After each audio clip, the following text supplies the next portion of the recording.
അരക്ഷിതാവസ്ഥ ഉണ്ടാകാൻ പോവുകയാണ് ഇതെല്ലാം കൂടെ കാൽക്കുലേറ്റ് ചെയ്യുമ്പോൾ.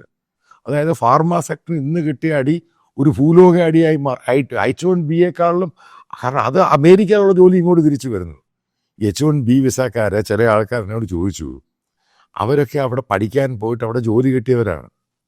അപ്പോൾ ഈ വർഷം തന്നെ ഏകദേശം 1 ലക്ഷത്തിലധികം പേര് H1B വിസക്കാരുടെ റിന്യൂവൽ കാരണം ഭയങ്കര സ്ട്രിഞ്ചന്റ് ലോ ആക്കി. അവരവിടെ ചെന്നിട്ട് വീട് മേടിച്ചു, അത് അവരുടെ ഭാര്യയെ കൊണ്ടുപോയി, 2 കുട്ടികൾ പഠിക്കുന്നു. അവർ പെട്ടെന്ന് തിരിച്ചു വരുന്ന സംഭവം ഉണ്ടാകുമ്പോൾ ഈ വീടൊക്കെ ഈ ചുളു വിലയ്ക്ക് അങ്ങ് വിൽക്കുക, ലോണ് പരിപാടി. ആലോചിച്ച് നോക്കുക അവര്. കാരണം എന്താ, ഈ വാടകയ്ക്ക് കൊടുക്കുന്നതിനേക്കാളുന്നൊരു വീടങ്ങ് എടുക്കുക H1B വിസക്കാർ. അപ്പം അത് കുറച്ച് കഴിയുമ്പോൾ ഇതിൻ്റെ വാടക ഇതാണ്. ഈ വീടൊക്കെ അതായത് അമേരിക്കയിൽ റിയൽ എസ്റ്റേറ്റിന് സാധാരണക്കാരനും വീട് മേടിക്കാൻ രീതിയിൽ H1B വിസക്കാരാക്കി കൊടുക്കും.